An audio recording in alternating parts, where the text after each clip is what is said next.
সকাল 6:09 বাজে। আর উঠেছি অনেকক্ষণ আগেই, কেননা মেয়ে স্কুল যাবে। ওকে স্কুল মর্নিংয়েই ওর স্কুল, ওই কারণে স্কুল যাবে, রেডি করে দিতে হবে। সেই জন্য এই যে স্কুল যাওয়ার জন্য রেডি হয়ে গেছে।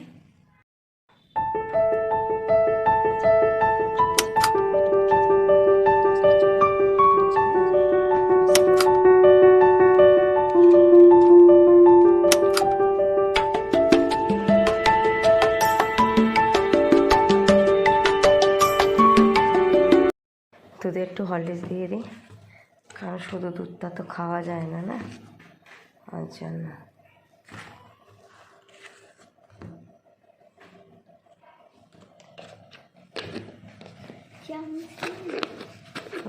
রেডি হয়ে বসে গেছে।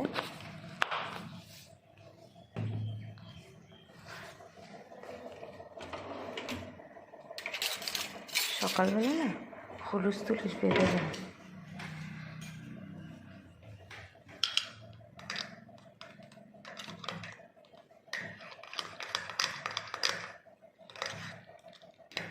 না এটা গুছিয়ে নিয়ে, ঠিক আছে না, বেরোচ্ছে স্কুলের জন্য।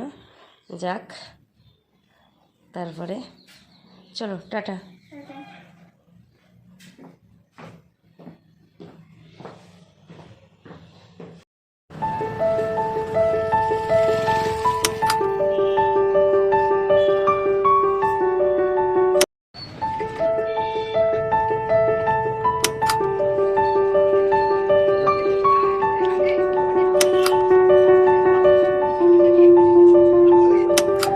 ওইগুলো করে ফেলি, হয়ে যাবে।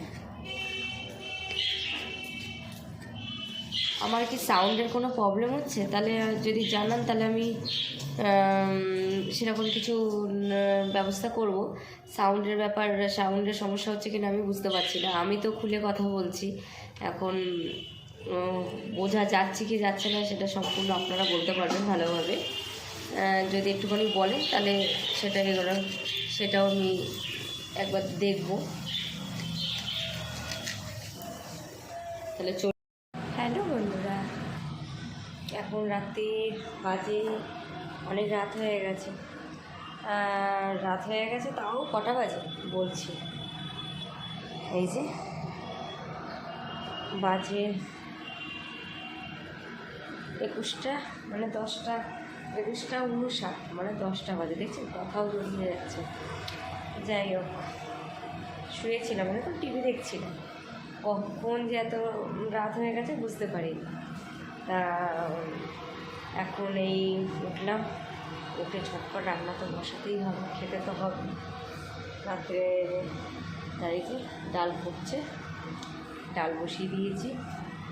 আর হবে কুমড়ো ফুলের একটু বড়া করব, আর আলু গোল গোল করে কেটে নিয়েছি। আলুটাকেও গোল গোল করে কাটার পর ওই দিয়ে বেসন দিয়ে একটু গোল গোল করে একটুখানি গোল গোল করে কেটে বেসন দিয়ে যাই হোক বড়ার মতো করে রাখবো, যাতে ডালের সঙ্গে খেতে পারি। ব্যাস হয়ে যাবে। আর দুপুরে ভাত আছে, সেই ভাত গরম করে দেবো। আর পুজো টুজো দেওয়া তো হয়ে গেছে অনেকক্ষণ আগেই, কিন্তু এখনও পর্যন্ত পুজোর বাসন তুলতে পারিনি। বলছি না, আমি খেয়াল করিনি যে এত রাত হয়ে গেছে। টিভি দেখছি, একবার টিভি দেখছি, একবার ফোন দেখছি, মানে নিজের এতেই ছিলাম, মাথা দিয়েই আউট হয়ে গেছে যে এত রাত হয়ে গেছে। যখন ঘরে এসছে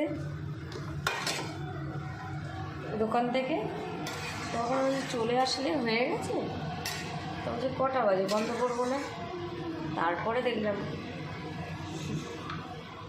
যাই হোক, করে দিই, কতক্ষণ লাগবে, একটুখানি সময়ের মধ্যে হয়ে যাবে। আর